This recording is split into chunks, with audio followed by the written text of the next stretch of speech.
The flames of the forge cast a warm glow across Gabriel Nash's sweat-slicked face as the imperial carriage clattered to an unexpected halt outside his modest blacksmith shop on the outskirts of Vienna in the spring of 1843. He paused mid-strike, the ringing of his hammer against red-hot metal suddenly silenced as the door to his workshop creaked open, revealing not his usual clientele of farmers or merchants, but a slender woman wrapped in a plain cloak that did little to disguise her regal bearing. "I require assistance that cannot be sought within palace walls," she said, her voice soft but commanding as she closed the door behind her and lowered her hood to reveal a face Gabriel had seen only on coins and in portraits throughout the Austrian Empire. It was Empress Beatrice Nash, wife of Emperor Frederick IV, standing alone in his humble forge with anxious eyes that belied her composed demeanor. Gabriel immediately dropped to one knee, his hammer clattering to the ground. "Your Imperial Majesty," he stammered, heart pounding. "I am at your service." "Please rise," the Empress said, glancing nervously toward the windows. "I've come in secret and must remain unrecognized. Today, I am simply Beatrice." Gabriel slowly stood, towering over the petite Empress. At 32, he had spent half his life at the forge, his strong hands and broad shoulders testament to years of dedicated craftsmanship. His light brown hair was tied back from his face, and his eyes, the color of polished steel, regarded the Empress with curiosity and concern. "How may I assist?" "Beatrice?" The name felt foreign and inappropriate on his tongue. She approached, pulling from beneath her cloak a small ornate box. "This music box was a gift from my late father. Its mechanism has failed, and I cannot bear to entrust it to the royal craftsman who would surely gossip about its contents." Gabriel accepted the box with careful hands. The craftsmanship was exquisite, inlaid with mother-of-pearl and tiny diamonds that caught the firelight. "What makes this box so private, if I may ask?" Beatrice's eyes, blue as cornflowers, held his gaze steadily. "It contains letters, memories from a life before I became Empress. I need someone discreet, someone outside court politics." She hesitated. "You came recommended by Lady Helena as both skilled and trustworthy." Gabriel nodded, recognizing the name of a noblewoman whose riding equipment he had repaired the previous winter. "I am honored by your trust. I'll examine it immediately." As he turned the delicate box in his calloused hands, he noticed the imperial seal had been deliberately scratched away. Curiouser still was the Empress herself standing in his workshop, watching him with unexpected intensity. At 28, Beatrice Nash had been Empress for 7 years, yet rumors of her unhappiness had spread even to common establishments like his. "It may take some time," he explained, setting the box on his workbench. Would you care to sit while I examine it?" Beatrice glanced at the simple wooden stool he offered and hesitated only briefly before accepting. "Thank you." Gabriel cleared his throat. "May I ask how you managed to come here unaccompanied?" "Surely the Imperial Guard believes I am resting in my chambers with a migraine," she finished, a ghost of a smile crossing her lips. "My lady's maid assisted me. The carriage belongs to her family, nothing that would draw attention." As Gabriel carefully opened the box, a few notes of a melancholy tune struggled forth before dying away. Inside, as she had said, were letters tied with faded ribbon. "This mechanism is delicate but not beyond repair," he said, purposely avoiding looking at the private contents.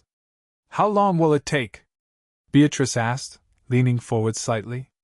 3 days, perhaps 4. I'll need to craft new springs." Gabriel looked up to find her watching him, not the box. Something in her gaze made his heart quicken. "I shall return in 4 days' time, then," she said, rising gracefully. "This must remain between us, Master Nash." "Gabriel," he corrected, then flushed at his presumption. "My name is Gabriel." To his surprise, she smiled a genuine smile that transformed her solemn face. "Gabriel, then. Until 4 days hence." After she departed, Gabriel sat heavily on the stool she had vacated, the lingering scent of jasmine and vanilla hanging in the air. The Empress had been in his forge. The Empress had entrusted him with a personal treasure. The Empress had smiled at him. And Gabriel knew, with a certainty that terrified him, that his life had just irrevocably changed. True to her word, Beatrice returned 4 days later as dusk fell. This time, she came on foot, her face partially concealed by a modest bonnet. Gabriel had spent the intervening days not only repairing the music box but also obsessively cleaning his workshop and even shaving his usual stubble. "It's finished," he said by way of greeting, leading her to his workbench where the polished box sat gleaming in the lamplight. Beatrice removed her gloves and reached for it with slender fingers. "May I?" Gabriel nodded and watched as she opened the lid. The delicate melody a Chopin nocturne played clearly now, each note perfectly timed. Her eyes closed briefly as she listened. "It's beautiful," she whispered. "Even better than when my father gave it to me. I took the liberty of strengthening the mechanism," Gabriel explained. "It should last many years now." When she looked up at him, her eyes shimmered with unshed tears. "Thank you, Gabriel. You've restored more than a simple box." He named a modest fee, which she paid without negotiation, but then she surprised him by not leaving immediately. Instead, she wandered to his forge, examining the tools of his trade with genuine interest. "Have you always been a blacksmith?" she asked. "Since I was 12. My father taught me." Gabriel moved to stand beside her, careful to maintain a respectful distance.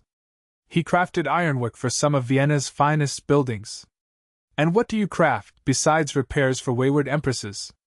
The question was asked lightly, but Gabriel sensed an underlying seriousness. "Practical things, mostly horseshoes, hinges, tools. But sometimes—" He hesitated, then gestured to a small table near the window. "Sometimes I create pieces simply for their beauty."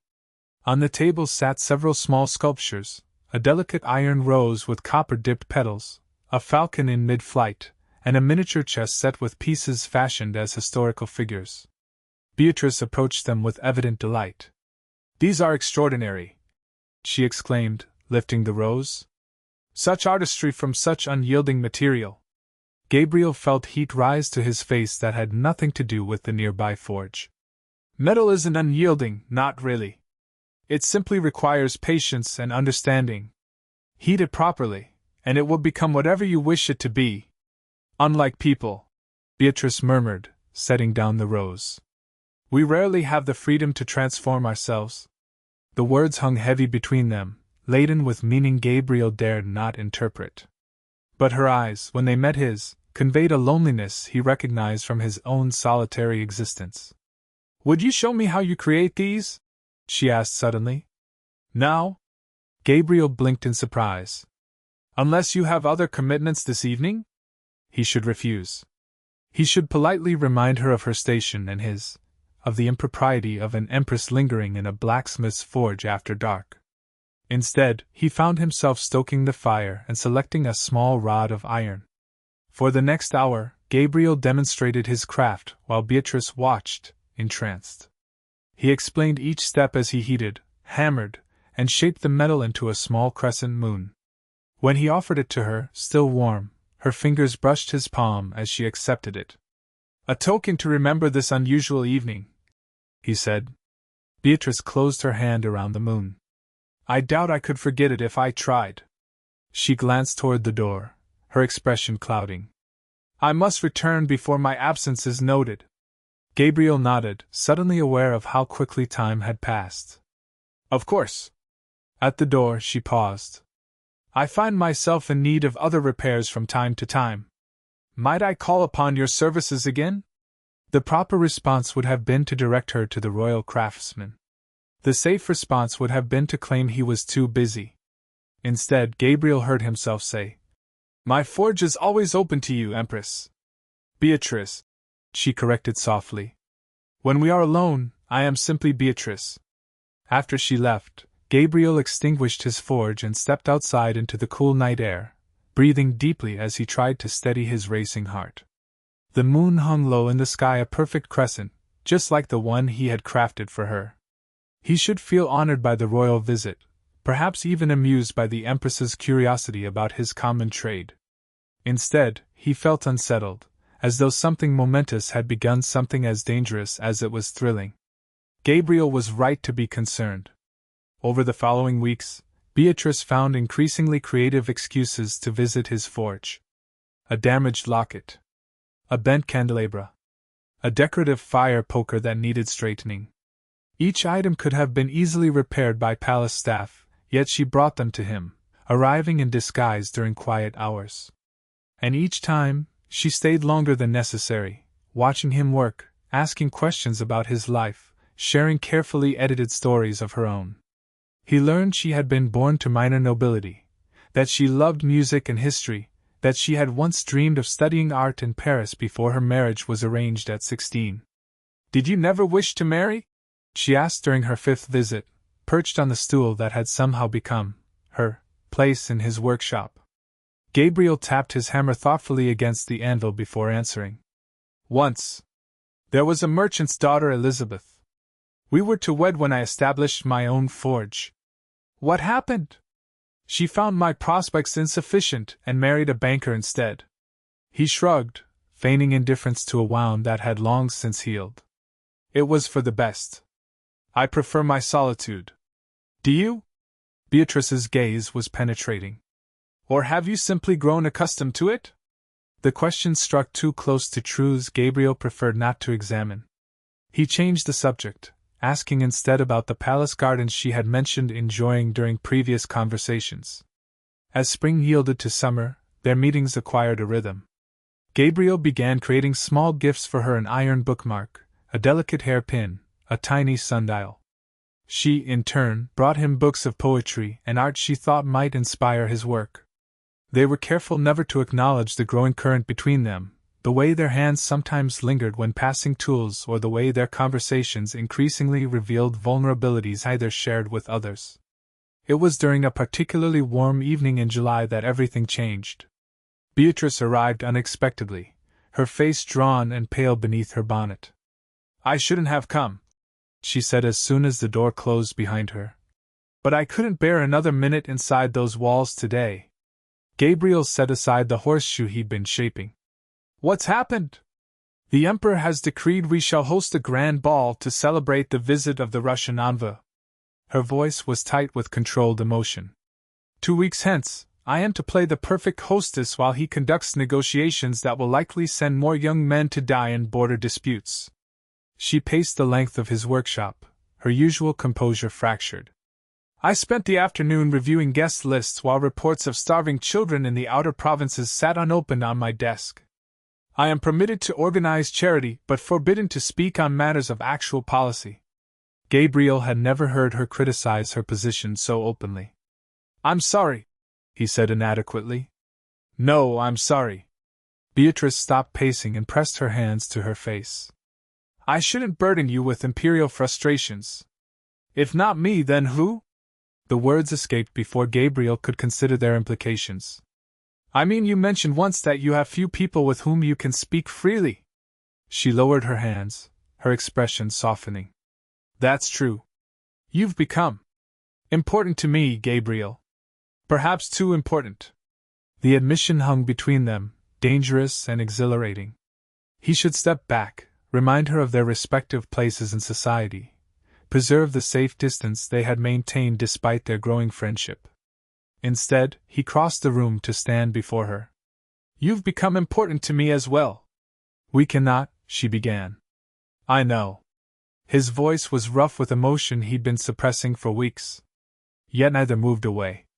For a heartbeat that seemed to stretch infinitely, they stood close enough that he could see the faint dusting of freckles across her nose, could smell the jasmine perfume that had become as familiar to him as the scent of his forge. It was Beatrice who finally broke the spell, stepping back with visible effort. "I should go." Gabriel nodded, not trusting himself to speak. She gathered her cloak, moving toward the door, then paused with her hand on the latch. "Will you come to the palace tomorrow? There's an arbor in the south garden that needs repair. I've arranged for you to be admitted as a craftsman." The request, transparent in its fabrication, was also a clear invitation to cross a boundary they had thus far respected. The palace was her domain, not his. "Is that wise?" he asked quietly.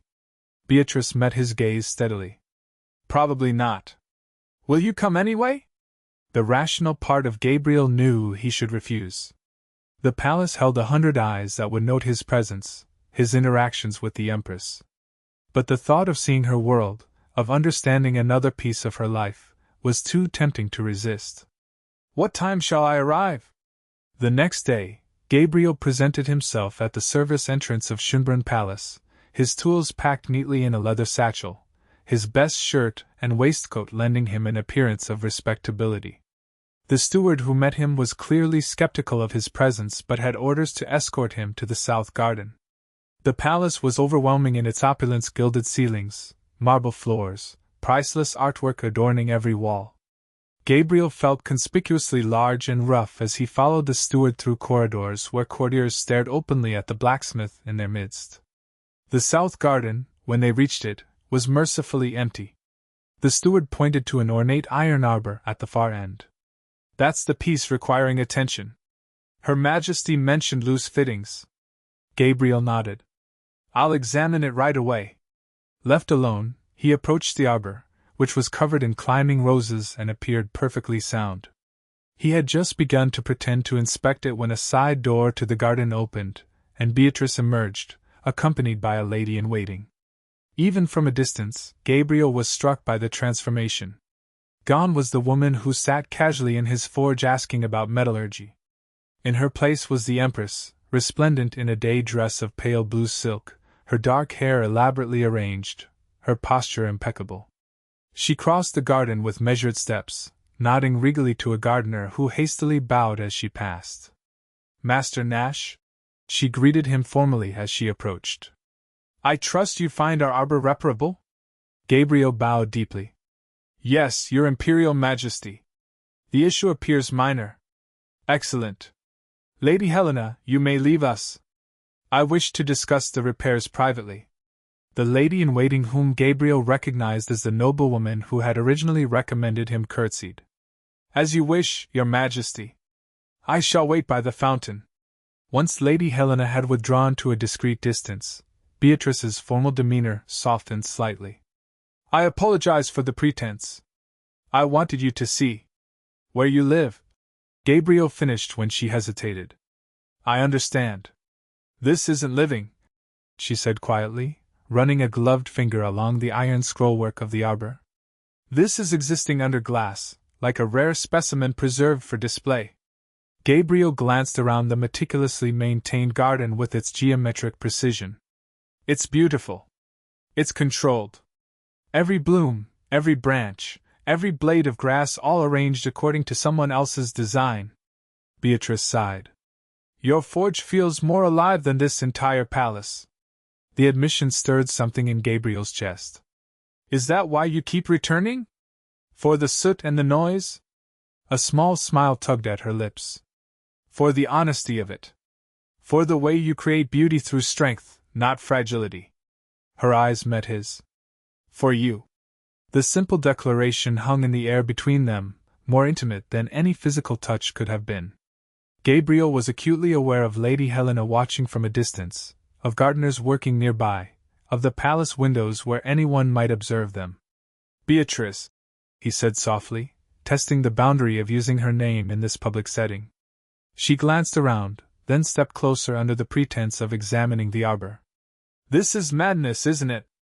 The Empress and the blacksmith." "Complete madness," he agreed, a smile playing at the corners of his mouth despite the gravity of their situation. "Yet I find myself unwilling to be sensible." She looked up at him, her blue eyes clear and determined. "I'm hosting a masquerade the night after tomorrow, the ball I mentioned. Everyone will be in disguise." Gabriel raised an eyebrow. "Are you suggesting I attend a royal ball?" "I'm suggesting that a mask provides certain freedoms. That perhaps, for one evening, we might exist in the same world." She stepped back, resuming her more formal posture as Lady Helena began approaching. "Consider it, Master Nash. Your craftsmanship deserves recognition at court." With that, she nodded regally and turned away, leaving Gabriel with a pretend repair and an invitation that could either be the greatest joy or the greatest mistake of his life. He spent the next day in turmoil, alternately convinced he should refuse and certain he would regret it forever if he did. By evening, he had made his decision and sent a message to Lady Helena, who had slipped him her direction during his palace visit with instructions to contact her if he required any assistance with court matters. The night of the masquerade arrived, bringing with it a summer storm that lashed Vienna with rain and thunder. Gabriel arrived at the palace in a hired carriage, dressed in formal attire borrowed from Lady Helena's brother, with significant alterations to accommodate his broader frame. A black domino mask concealed the upper half of his face, and he had tied back his hair with more care than usual. Lady Helena met him at a side entrance, herself masked and draped in peacock feathers. "You clean up remarkably well, Master Nash," she observed, leading him through a servants' corridor toward the ballroom. "Remember, speak little, dance properly, and avoid prolonged conversation with any one person. The mask will hide your identity only if you don't reveal it through your actions." Gabriel nodded, his throat dry with nervousness. "Why are you helping us?" Helena's eyes were kind behind her mask. "Because I've known Her Majesty since we were girls, and I've never seen her eyes light up the way they do when she speaks of you." She squeezed his arm reassuringly. "Now, courage. You'll find her near the eastern terrace after the third dance set." The ballroom was a blaze of light and color, hundreds of candles illuminating the gilded ceiling while masked figures in jewel-toned finery swirled across the polished floor. Musicians played from a raised dais, their melodies nearly drowned by the buzz of conversation and laughter. Gabriel pressed himself against a column, overwhelmed by the spectacle and acutely aware that he did not belong in this glittering world. He watched the dancers, trying to identify Beatrice among the bejeweled women, but the costumes and masks made it impossible to distinguish one noble from another. As the second dance set concluded, he made his way cautiously toward the eastern side of the ballroom, where glass doors opened onto a covered terrace. It was there, partially concealed behind a potted palm, that he found her. She wore a gown of deep crimson with a gold-embroidered bodice, her mask fashioned to resemble flames. When she saw him, her eyes widened in recognition. "You came," she said softly, offering her gloved hand. Gabriel bowed over it formally. "How could I refuse an imperial command?" A smile curved her lips. "Was it a command? I thought it merely a suggestion." "The suggestion of an empress carries the weight of a command." He straightened, drinking in the sight of her. "You look beautiful. And you look—" She studied him with evident approval. "Quite transformed. If I didn't know better, I might mistake you for a diplomat or a wealthy merchant." "Is that a compliment or a criticism?" he asked, suddenly self-conscious in his borrowed finery. "Neither. Merely an observation." Beatrice gestured toward the terrace doors. "Shall we step outside? The air in here grows stifling." The terrace was blessedly cooler and quieter, the rain having subsided to a gentle patter that provided a pleasant backdrop to their conversation. A few other couples dotted the space, seeking similar respite from the crowded ballroom, but none paid them particular attention. "I can't stay long," Beatrice said regretfully. "The Emperor expects me to circulate among the Russian delegation." Gabriel nodded, trying not to think about her husband, the man to whom she was bound by law and duty. "I understand. I'm grateful for these few moments." "As am I." She moved to the stone balustrade, looking out over the rain-misted gardens. "Sometimes I imagine a different life, one where I might choose my own path, make my own mistakes." "What would you choose?" Gabriel asked, coming to stand beside her, careful to maintain a proper distance. Beatrice turned to face him, her eyes shadowed behind her mask. "I think you know the answer to that." Before he could respond, the orchestra inside struck up a waltz, the strains floating through the open doors. Beatrice glanced back toward the ballroom, then held out her hand. "Dance with me?" It was reckless, especially here where they might be observed, but Gabriel couldn't refuse her. He took her offered hand and drew her into the proper position, grateful for the dancing lessons Lady Helena had hastily arranged the day before. As they began to move in time with the music, Gabriel was acutely conscious of his hand at Beatrice's waist, of her palm against his shoulder, of the scant space between their bodies as they turned. They moved well together, finding a natural rhythm that required minimal guidance. "You dance admirably for a blacksmith," she murmured, her eyes never leaving his. "I had an excellent teacher," he replied, "though I prefer working with iron to navigating ballrooms. And I prefer your forge to this gilded cage." The admission was barely audible. They completed another turn, and Gabriel realized they had unconsciously moved farther from the other couples, into a shadowed corner of the terrace where they were partially concealed by draping vines. "Beatrice," he said softly, "we're walking a dangerous path." "I know." Her hand tightened on his shoulder. "Yet I find myself unwilling to turn back." The music swelled, and as they turned again, Gabriel pulled her slightly closer than propriety allowed. Her breath caught, but she didn't pull away. Instead, her eyes held his with an intensity that made his heart race. "If circumstances were different," he began. "But they aren't," she finished for him. "We must live in the world as it is, not as we wish it to be." The waltz was ending. In moments they would need to separate, resume their respective roles, pretend this interlude had never happened. Gabriel felt the weight of unspoken words between them, of feelings that could never be properly acknowledged. As the final notes faded, Beatrice stepped back, but kept hold of his hand. "Meet me in the palace library tomorrow at noon," she whispered. "Lady Helena will arrange it." Before Gabriel could respond, a voice called from the ballroom doorway. "Your Majesty? The Emperor is asking for you." Beatrice immediately released his hand and turned toward the voice. "I'll be there momentarily, Count," she replied with perfect composure. The Count bowed and withdrew. Beatrice cast one final glance at Gabriel, her eyes conveying what her lips could not say, then swept gracefully back toward the ballroom, every inch the Empress once more. Gabriel remained on the terrace for several minutes, collecting himself before he too returned to the ball. He stayed only long enough to be seen by a few people, as Lady Helena had advised, then slipped away through the same servants' passage by which he had entered.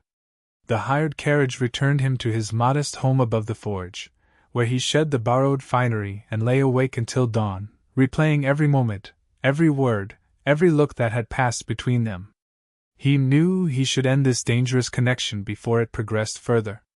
The rational part of his mind understood that no good could come of an attachment between an empress and a blacksmith. Yet when he closed his eyes, all he could see was Beatrice in her flame-colored gown, asking him to dance, inviting him deeper into her world despite the risks. The next day, precisely at noon, Gabriel presented himself at a side entrance to the palace, where Lady Helena was waiting to escort him through back corridors to the Imperial Library. She left him there with a worried glance and a whispered admonition to be careful. The library was vast and silent, sunlight streaming through tall windows to illuminate rows of leather-bound volumes and reading tables. Gabriel wandered between the shelves, awed by the collection of knowledge surrounding him, until he heard a door open and close softly. Beatrice appeared from behind a bookshelf, dressed more simply than the previous night in a day dress of forest green. Her hair was arranged in a less elaborate style, and her face, free of its mask, showed signs of fatigue. "You came," she said, just as she had at the ball. "Did you doubt I would?" Gabriel asked. She shook her head. "No. That's what frightens me, how certain I was." She gestured toward a small alcove with comfortable chairs tucked away from the main area. "We can speak privately there." Once seated across from each other, they fell into an uncharacteristic silence. It was Beatrice who finally broke it. "Last night changed something between us," she said directly. "We can no longer pretend we're merely friends." Gabriel nodded, relieved by her frankness. "No, we cannot. I find myself thinking of you constantly," she continued, her hands twisting in her lap.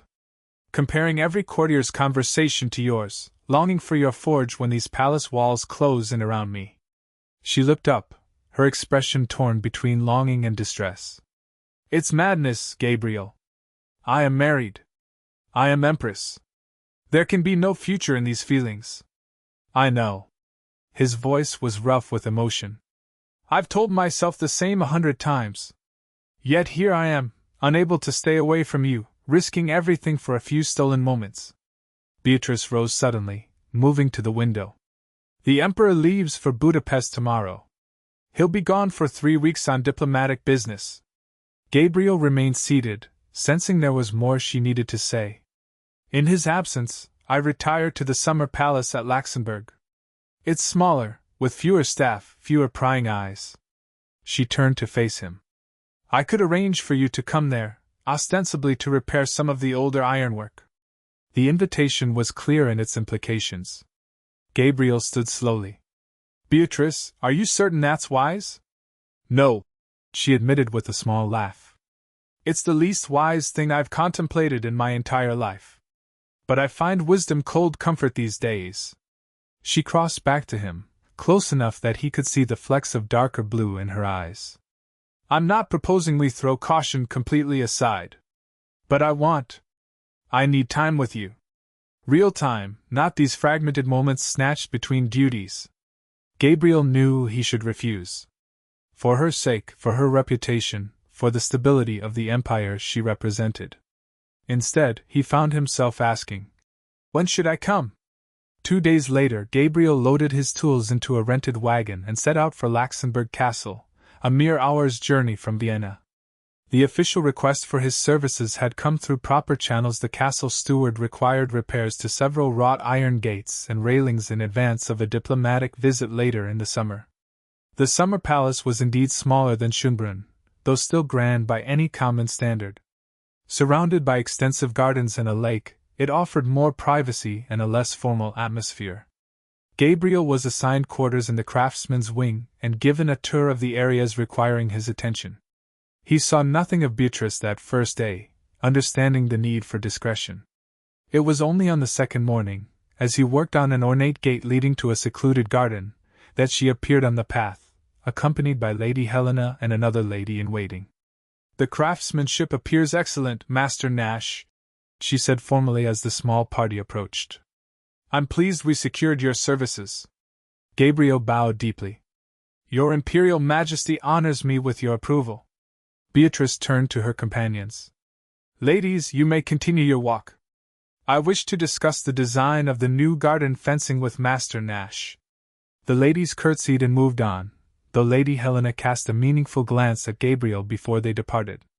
Once they were out of earshot, Beatrice's formal demeanor softened. You're here, she said, her voice warm with pleasure.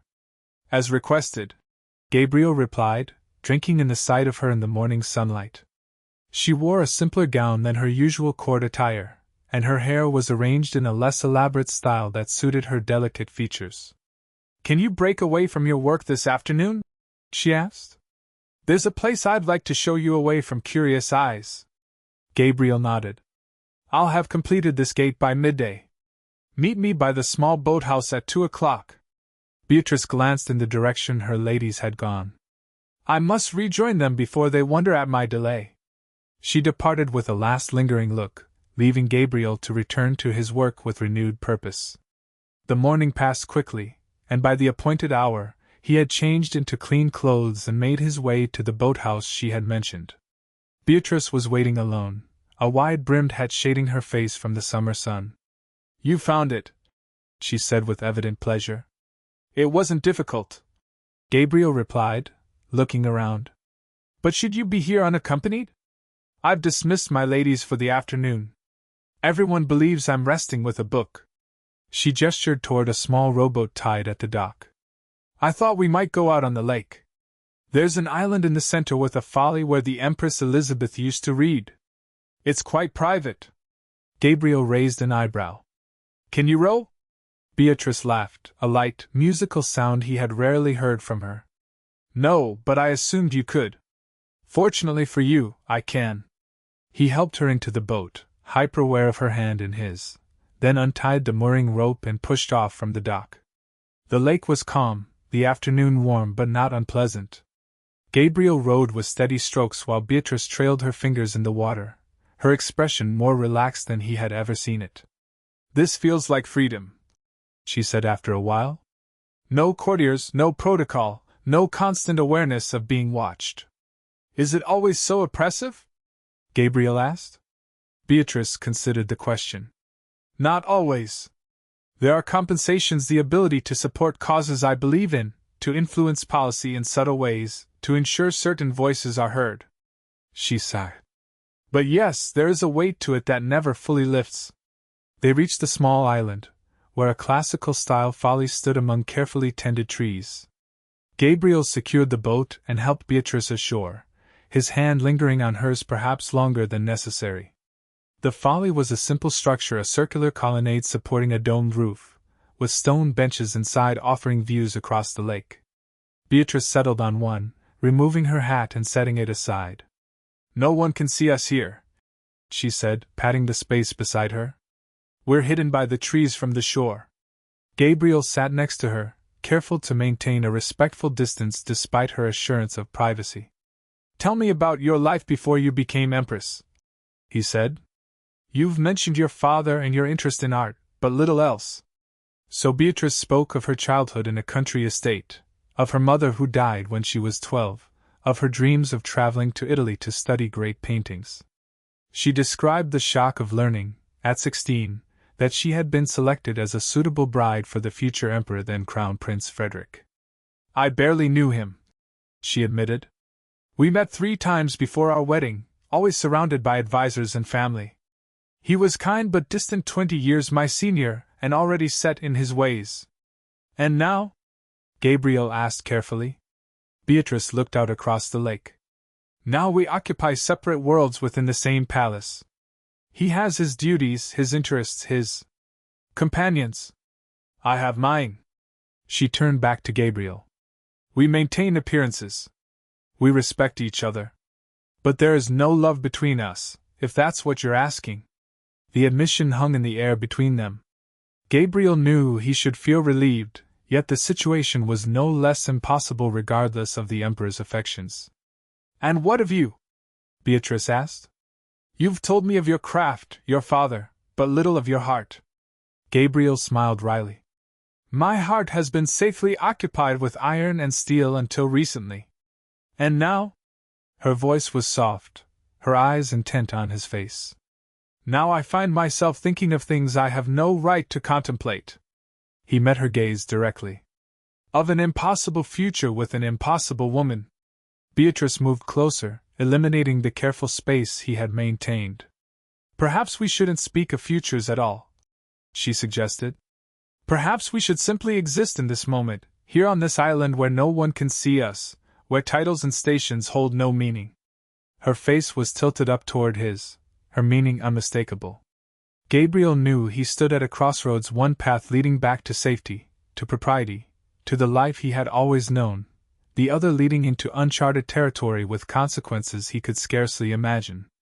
He chose the second path. Leaning forward, he brushed his lips against hers tentatively at first, then with growing confidence, as she responded eagerly. Her hands came up to frame his face, her touch both delicate and insistent as the kiss deepened. When they finally broke apart, Beatrice's eyes remained closed for a moment, her expression one of wonder and discovery. I've imagined that for weeks, she confessed as her lashes fluttered open. As have I, Gabriel admitted, his voice rough with emotion. Though the reality far exceeds my imagination. She smiled, a radiant expression that transformed her entire face. We have the afternoon, she said, her fingers lacing with his. Let's not waste it with words. They spent hours on the island, talking, laughing, sharing kisses that grew increasingly passionate.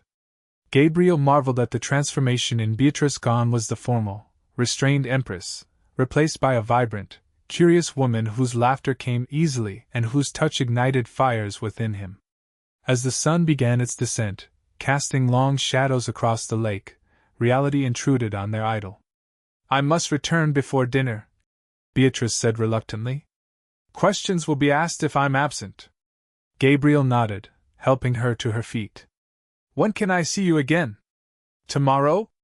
There's a pretense of inspecting the North Terrace railings. Her eyes gleamed with mischief. And perhaps another boat ride the day after.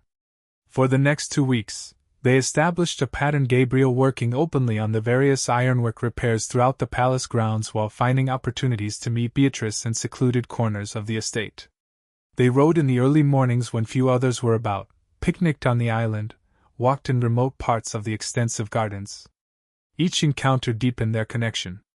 Gabriel shared stories of his childhood, of his dreams to create truly artistic ironwork rather than merely functional pieces. Beatrice confided her frustrations with court politics, her desire to make meaningful changes in education and healthcare, her loneliness within the gilded constraints of imperial life. And always, there was the growing physical attraction between them, kisses that left them breathless, embraces that tested the limits of their restraint. Yet they stopped short of the final intimacy, both aware of the irrevocable line it would represent. It was during the third week, as the Emperor's return approached, that the idyll began to fracture. Beatrice arrived at their meeting place, a rarely used greenhouse at the far edge of the gardens, with tension evident in every line of her body. "What's wrong?" Gabriel asked immediately. "There's talk at court," she said without preamble. "Questions about why the Empress spends so much time inspecting garden ironwork. Comments about the handsome blacksmith who rows alone on the lake." She paced the length of the greenhouse. "Lady Helena has deflected what she can, but we've grown careless." Gabriel felt a cold weight settle in his stomach. "Should I leave? Return to Vienna ahead of schedule?" "No!" The vehemence of her response surprised them both. Beatrice took a steadying breath. "No," she repeated more calmly. "The work is legitimate and nearly complete. Leaving suddenly would only fuel speculation." "Then what do we do?" he asked. Beatrice stopped pacing and faced him directly. "We become more careful. No more boat rides, no more morning walks. We meet only where there's a clear purpose for your presence." Her voice faltered slightly. "And when the Emperor returns in 4 days' time, you complete your work and depart." The inevitability of their separation had always existed, but hearing it stated so plainly sent a jolt of pain through Gabriel's chest. "And then?" "Then." Beatrice's composure cracked, her eyes filling with tears she refused to shed. "I don't know, Gabriel. I only know I cannot imagine returning to a life without you in it." He crossed to her then, gathering her in his arms, caution temporarily abandoned in the face of her distress. "Nor can I," he murmured against her hair. "We'll find a way. Some means of continuing to see each other." "It's impossible," she whispered against his chest. "The risks are too great. Nothing worth having comes without risk." Gabriel tilted her face up to his. "We'll be more careful in Vienna. I can create legitimate reasons to visit the palace. You can find pretexts to venture into the city." Beatrice shook her head, though she didn't pull away from his embrace. "You don't understand the scrutiny under which I live. The Emperor's return will mean a resumption of full court protocols, of constant attendance by ladies-in-waiting, of every minute accounted for." "Then we'll wait," Gabriel insisted. "Until another opportunity presents itself. Until he travels again. And live for those brief interludes? Is that enough for you?" Her eyes searched his face. Gabriel considered the question seriously. Was it enough? These stolen moments, these fragments of connection amidst the vast separation of their worlds? Could he return to his forge, to his solitary existence, sustained only by occasional, secret encounters with the woman he had grown to love? The realization struck him with the force of a physical blow. He loved her. Not just desired her, not just admired her, but loved her with a depth that both terrified and exhilarated him. "It would have to be enough," he said finally. "Because the alternative is not having you in my life at all, and that I cannot bear." Beatrice's expression softened, her hand coming up to touch his cheek. "Nor can I bear it," she admitted. "Though I fear what loving you will cost us both." It was the first time either had spoken of love, and the word hung between them, precious and dangerous. Gabriel leaned down to kiss her, pouring into the gesture all the emotions he could not safely express in words. They spent that afternoon in the greenhouse, planning how they might maintain their connection after their return to Vienna. Lady Helena would continue as their intermediary. Gabriel would seek commissions for palace repairs when possible. Beatrice would find reasons to visit the city charities near his forge. None of their plans felt adequate against the reality they would soon face, but they clung to them nonetheless, unwilling to acknowledge the possibility that this happiness might have no future. The next 3 days passed in a blur of public work and private longing. True to her word, Beatrice was more cautious, meeting Gabriel only where others might naturally see them together, keeping their conversations brief and professional when observed. On the final evening before the Emperor's scheduled return, Gabriel completed the last of his assigned repairs, an intricate gate leading to a private garden adjacent to the Empress's apartments. As he gathered his tools in the fading light, a page approached with a folded note. Her Imperial Majesty requests your assessment of the balcony ironwork in the east wing, the boy recited. You're to come at once. Gabriel followed the page through servants' corridors and up a narrow staircase, emerging onto a secluded balcony overlooking the lake where they had rowed. Beatrice waited alone, dismissed the page, and closed the door behind him. I shouldn't have sent for you, she said immediately. But I couldn't bear the thought of you leaving tomorrow without a proper goodbye. Gabriel set down his tools and crossed to her. There's nothing proper about any of this, he said with a sad smile, taking her hands in his. No, she agreed. Yet it feels more right than anything in my life these past 7 years. The admission broke something loose in Gabriel's chest. Come away with me, he said suddenly. Beatrice blinked in surprise. What? Come away with me, he repeated, the idea forming even as he spoke it. We could go to Switzerland, or America. Somewhere beyond the Emperor's reach. Gabriel. I know it sounds mad, he interrupted, gripping her hands more tightly. But I love you. And a life together, even a life of struggle and uncertainty, would be worth more than a lifetime of luxury and loneliness apart. Beatrice's eyes filled with tears. You can't know what you're asking. I'm not just a woman, I'm a symbol, a position, a cornerstone of an empire. My disappearance would trigger diplomatic incidents, possibly even conflicts. Then not disappearance, Gabriel amended, unwilling to relinquish the idea now that it had taken hold. A formal separation. There are precedent empresses who have retired to convents, who have stepped aside for reasons of health. After producing an heir, Beatrice pointed out gently. Which I have not done. The unspoken reality of her marriage hung between them. Gabriel released her hands and turned toward the balustrade, looking out over the darkening grounds. Then what? He asked finally. We return to Vienna tomorrow. You resume your imperial duties. I return to my forge. And we steal moments when possible, always looking over our shoulders, always fearing discovery. Beatrice came to stand beside him. Yes, she said simply. Because the alternative is never seeing each other again, and that would destroy me. Gabriel turned to face her. In the fading light, she looked both vulnerable and resolute, her eyes steady on his despite the tears that threatened. I love you, he said again, because it was the only truth that mattered in that moment. And I love you, she replied, the words a vow and a lament combined. Enough to know I cannot ruin your life by dragging you into a scandal that would see you imprisoned or worse. So we continue as we have been. For now. Beatrice stepped closer, wrapping her arms around his waist and resting her head against his chest. While we look for a better solution, a way forward that doesn't end in tragedy. Gabriel held her tightly, memorizing the feel of her in his arms, the scent of her hair, the sound of her breathing. Tomorrow would bring separation and the resumption of their respective roles. But tonight, for a few precious hours, they could simply be Gabriel and Beatrice, a man and a woman in love. Stay with me tonight, she whispered against his chest. Here, in my private apartments. No one will disturb us until morning. The invitation was unmistakable in its intent. Gabriel pulled back slightly to see her face. Are you certain? Beatrice nodded, her expression resolute. I've never been more certain of anything. Whatever the future holds, I want this night with you one perfect memory to carry forward.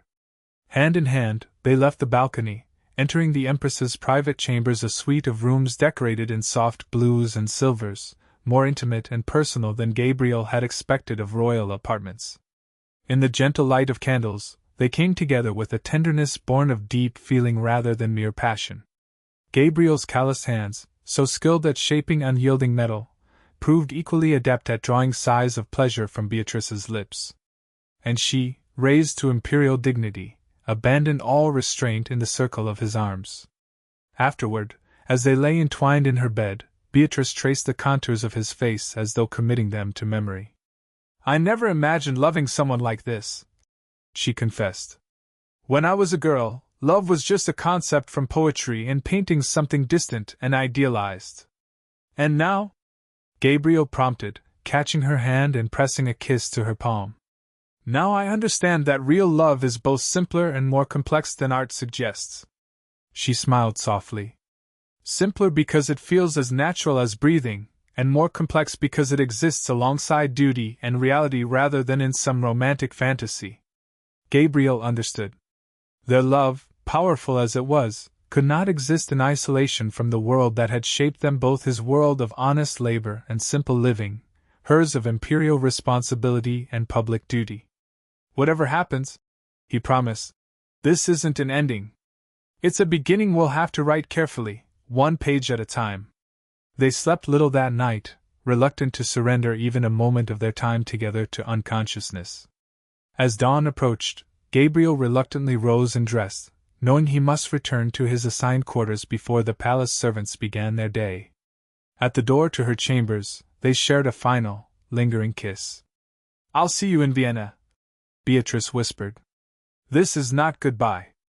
"No," Gabriel agreed, brushing a strand of hair from her face. "Never goodbye." He slipped away through the servants' passages as the first light of morning touched the palace windows, carrying with him the memory of her smile and the warmth of her love, treasures more precious than any imperial jewel. The return to Vienna brought with it all the challenges they had anticipated. The Emperor's arrival at Luxembourg coincided with Gabriel's departure, their paths crossing only long enough for a formal expression of gratitude for services rendered. Gabriel caught a brief glimpse of Beatrice standing beside her husband, regal, composed, and utterly unreachable in her imperial role. Back in his forge, the familiar routines felt simultaneously comforting and hollow. Gabriel threw himself into his work, creating pieces that increasingly reflected his emotional state, beautiful but containing hidden elements of longing and separation visible only to those who knew to look for them. 3 weeks passed before he heard from Beatrice.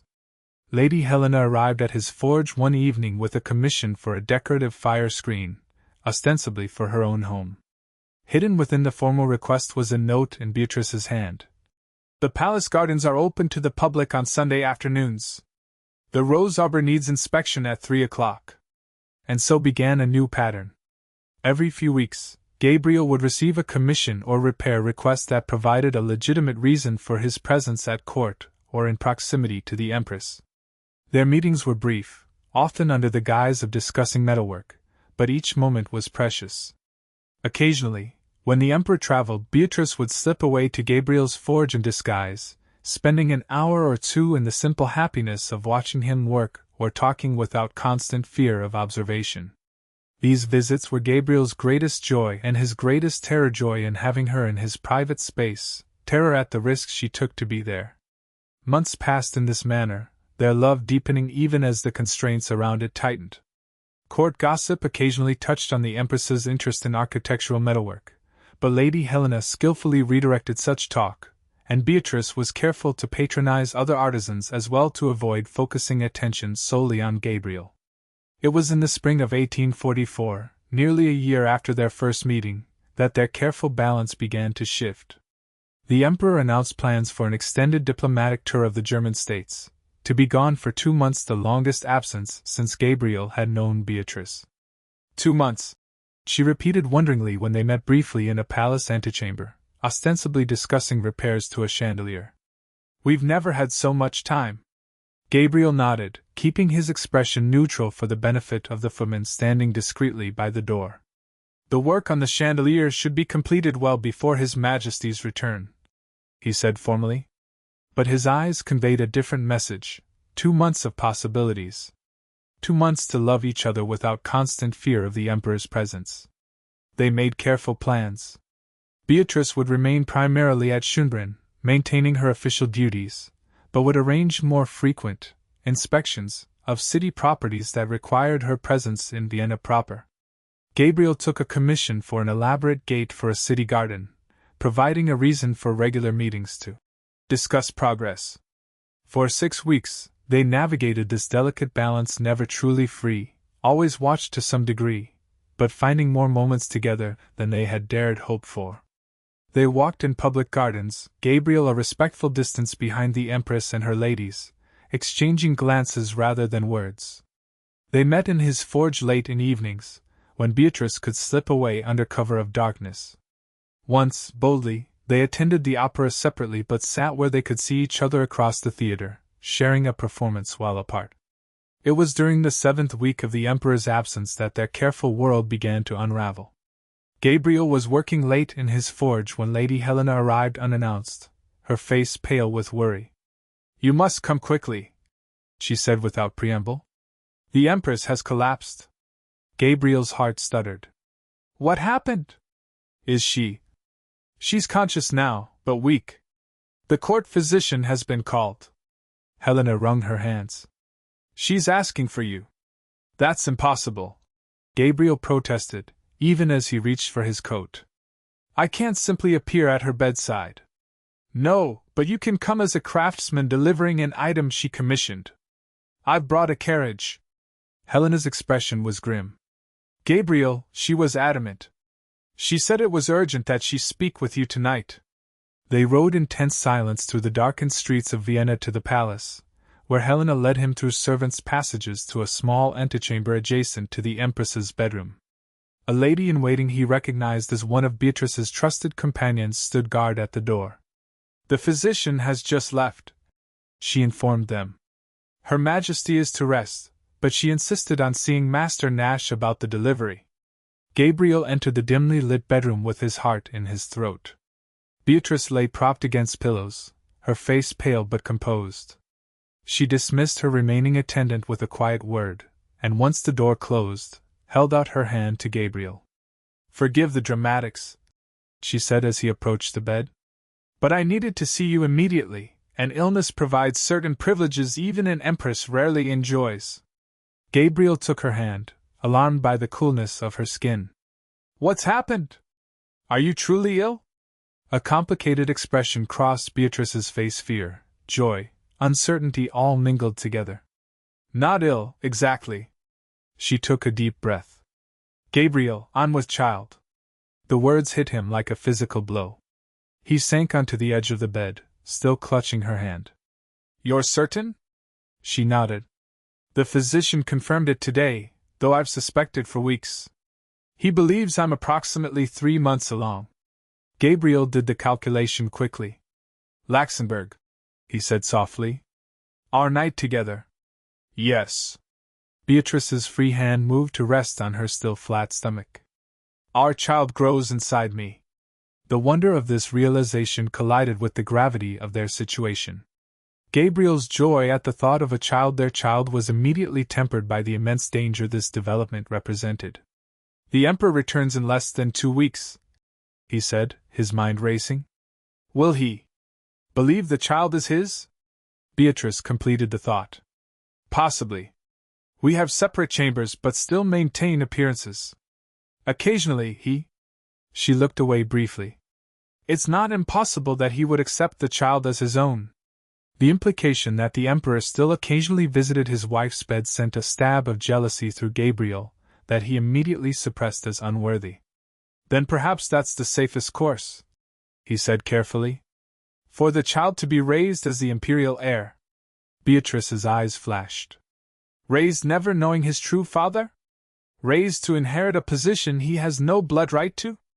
That hardly seems fair to anyone, not the child, not the Empire, not you." "What alternative do we have?" Gabriel asked gently. "If the truth were known, it would be catastrophe," she acknowledged. "For all of us." She squeezed his hand. "Which is why I've made a decision. I'm going to leave." Gabriel stared at her in disbelief. Leave? What do you mean? I mean exactly what you suggested months ago. To go somewhere beyond the Emperor's reach, Switzerland, perhaps, or America. Her voice grew stronger as she spoke. I've been considering it since I first suspected the pregnancy. I have jewels that are my personal property, not crown possessions. Converted to cash, they would support us comfortably for years. Us? Gabriel repeated, hardly daring to hope. You, me, and our child. Beatrice's eyes held his steadily. If you still want that life together. You know I do, he said immediately. But the consequences would be severe, she acknowledged. For me, certainly. I would be denounced, stripped of titles, possibly declared dead in official records. For you. She hesitated. If we're careful about how we depart, you might escape the worst suspicions. A blacksmith emigrating to America is hardly unusual. Gabriel's mind whirled with the implications, the dangers, the slim possibility of success. When? He asked finally. Before the Emperor returns. Everything must be in place within 10 days. Beatrice's expression was resolute. I've already spoken with Helena. She will help arrange documents, passage on a ship, the conversion of my jewels to funds. This is madness, Gabriel said, echoing her words from months earlier. Beatrice smiled faintly. Perhaps. But it's a madness born of love and hope, not desperation alone. Her free hand moved to her stomach again. I want our child to know his father. I want us to build a life together, a real life, not these stolen moments between duties. Gabriel looked at the woman before him, an empress willing to sacrifice position, wealth, and reputation for love. For him. For their child. How could he offer any less courage in return?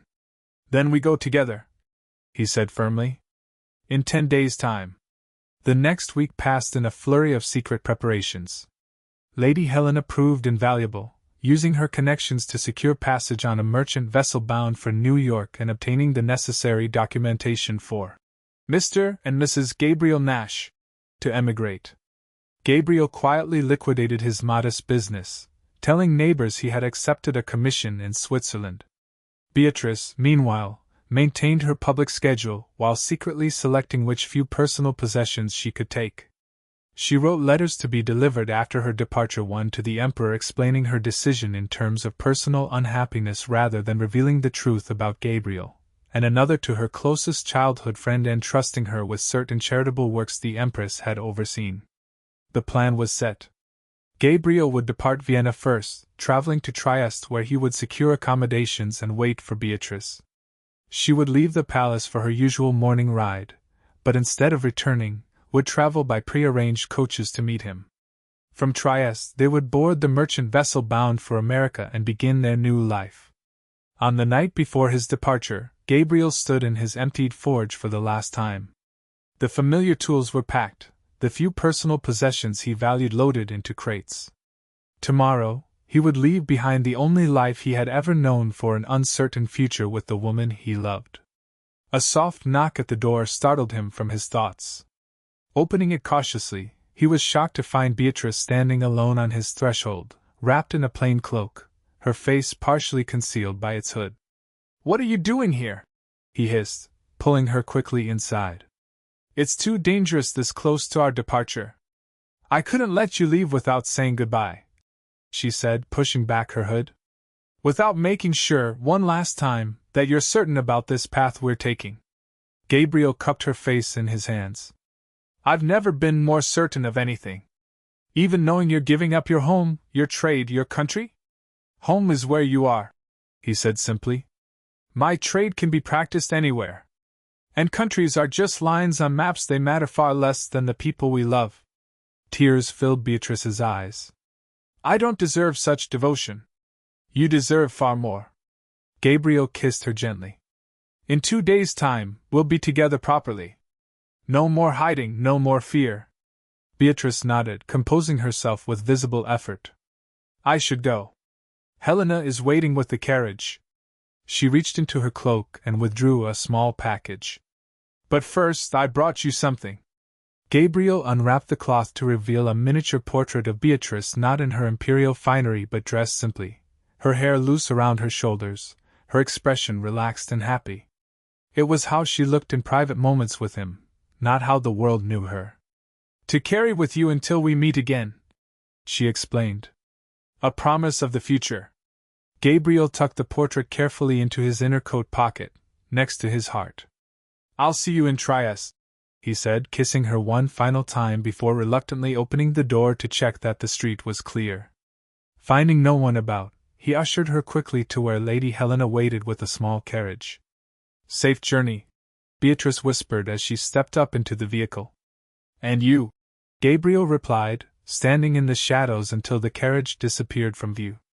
The next morning, Gabriel locked his forge for the final time and departed Vienna on the early train, his few possessions traveling separately by cart. The journey to Trieste passed in a blur of anxiety and anticipation. By evening, he had secured lodgings at a modest inn near the harbor, and sent word back through their predetermined channels that all was ready for Beatrice's arrival the following day. Unable to sleep, Gabriel spent much of the night pacing his small room, imagining all that could go wrong with their plan. What if Beatrice was discovered before she could leave the palace? What if someone recognized her on the journey? What if the Emperor returned early? Dawn found him standing at the window, watching the harbor come to life as fishermen set out for the day's catch and merchants opened their stalls. Somewhere out there was the ship that would carry them to a new life, the merchant vessel Helena had arranged passage on, scheduled to depart the following morning. The hours crawled by. Midday came and went with no word from Beatrice. Gabriel forced himself to eat something at the inn's tavern, though every bite tasted like ash. By late afternoon, his anxiety had grown to near panic. She should have arrived by now. It was approaching dusk when a messenger boy appeared at the inn, asking for Mr. Nash. Gabriel practically snatched the folded paper from the child's hand, pressing a coin into his palm before tearing open the message. It contained just 3 words in Helena's handwriting. "Plans discovered." Wait. Cold dread washed over him. What did it mean? Had Beatrice been prevented from leaving? Was she in danger? Should he return to Vienna or continue waiting as instructed? 2 agonizing days passed with no further word. The ship they had booked passage on departed without them. Gabriel sent cautious inquiries through the channels Helena had established, but received no response. Newspapers from Vienna reported nothing unusual about the Empress's activities. She had attended a diplomatic reception the previous evening, according to one account. On the 3rd day, as Gabriel was considering returning to Vienna despite the risks, another message arrived, this one delivered by a well-dressed gentleman who refused to identify himself.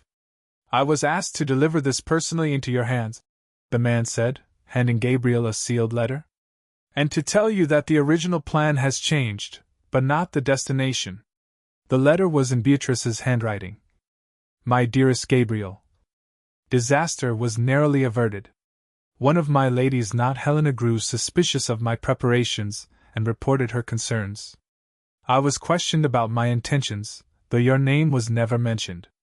I claimed I had been planning a surprise visit to a countryside convent known for its healing waters, hoping to improve my health before the Emperor's return. The story was accepted, but I am now watched more closely. Helena has been temporarily dismissed from court, though she continues to help from a distance. Our original plan cannot proceed, but I will come to you. The bearer of this letter is trustworthy.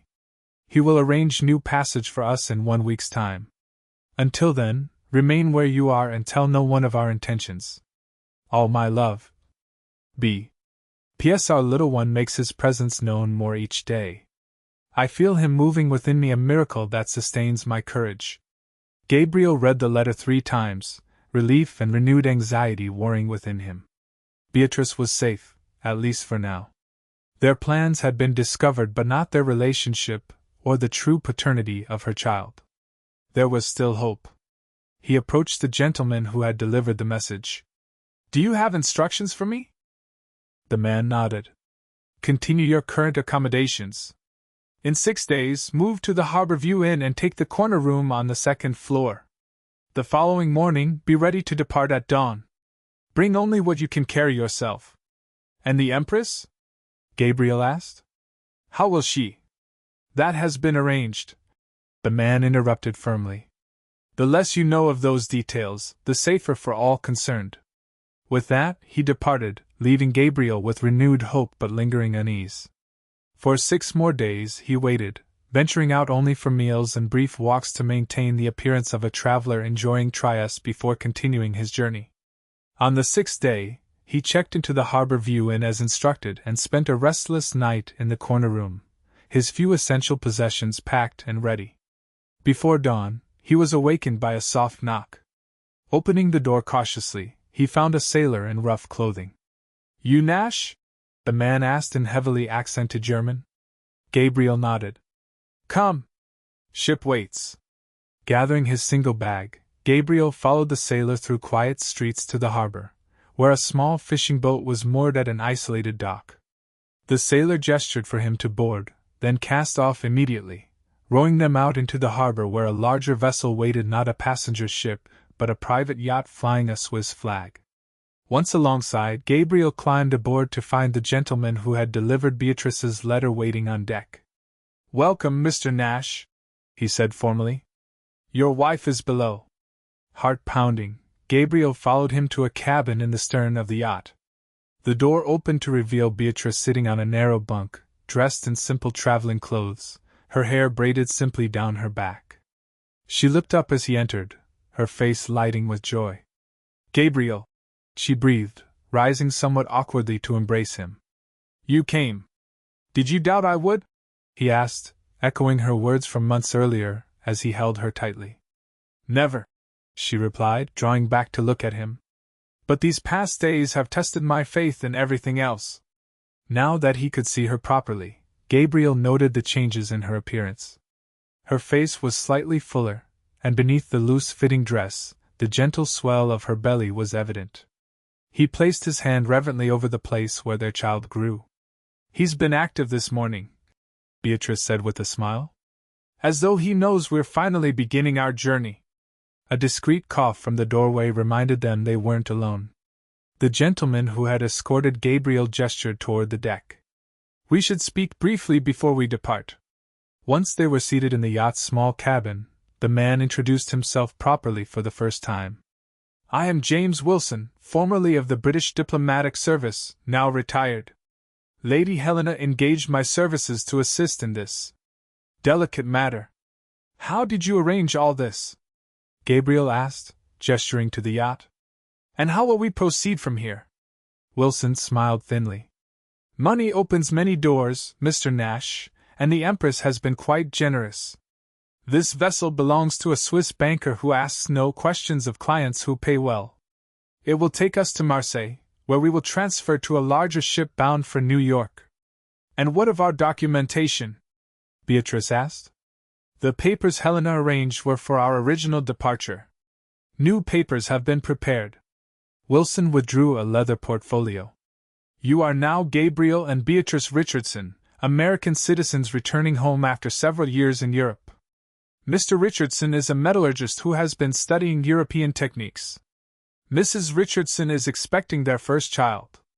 He handed them passports and letters of introduction that supported this narrative. I suggest you begin using these names immediately, even between yourselves, to become accustomed to them. Gabriel examined the expertly forged documents. This seems thorough. It should be, at the price paid. Wilson's expression grew serious. You should understand that by now, your disappearance has been discovered, your mage Mrs. Richardson. A search will be underway. Beatrice nodded, her face pale but determined. I left letters explaining that I had chosen to remove myself from court life. The Emperor will likely announce that I have entered a convent or a sanitarium for my health. Perhaps, Wilson agreed.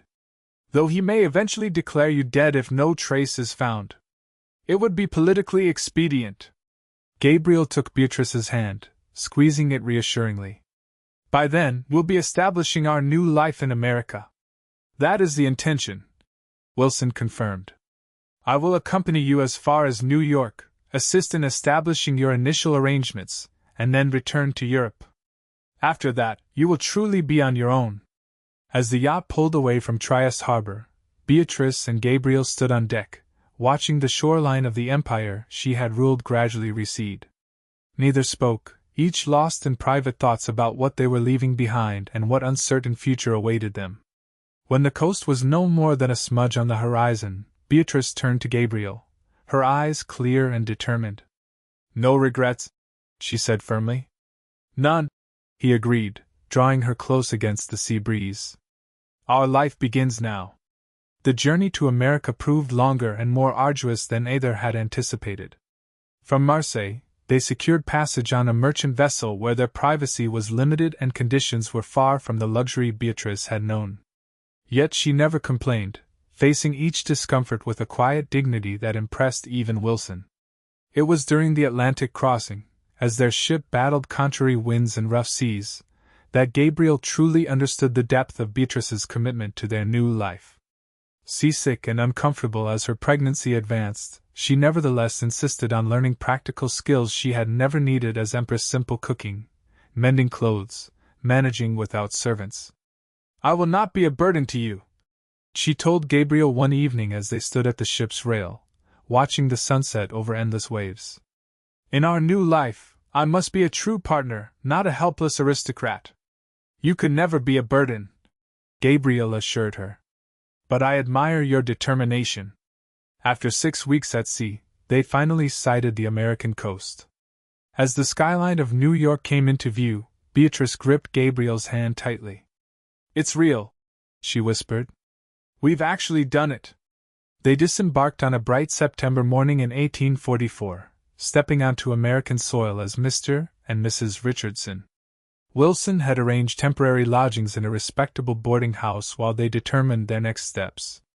"I would recommend against remaining in New York," he advised during his final meeting with them.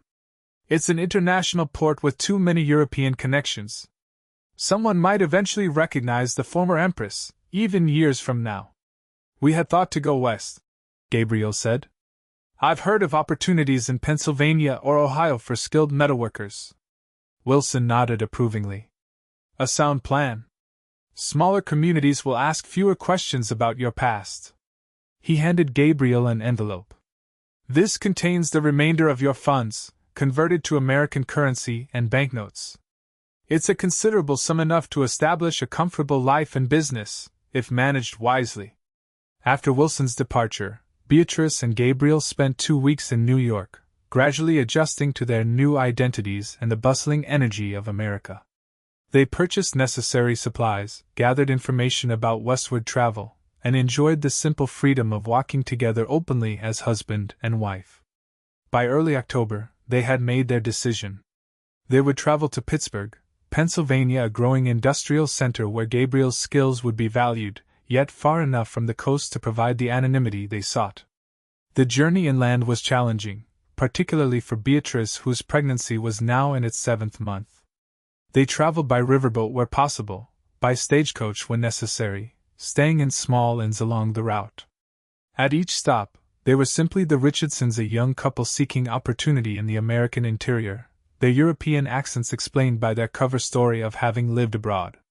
Pittsburgh, when they finally arrived, was a city of contrasts: elegant buildings standing alongside industrial smokestacks, refined society coexisting with frontier ruggedness. Using their carefully managed funds, Gabriel purchased a modest home on the outskirts of the city and a small blacksmith shop that had been available due to the owner's recent death.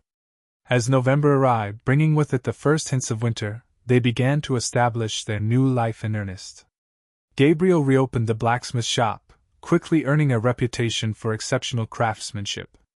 Beatrice, her pregnancy now advanced, prepared their home and made careful connections with neighbors, practicing the art of friendly conversation without revealing too much personal history. It was on a snowy December morning that their son was born. After a difficult labor during which Gabriel feared he might lose both Beatrice and the child, Frederick Nash Richardson entered the world with a lusty cry that belied his early arrival. Holding his son for the first time, Gabriel was overcome with emotion. The tiny boy had his mother's blue eyes and a dusting of dark hair that might eventually resemble Gabriel's own.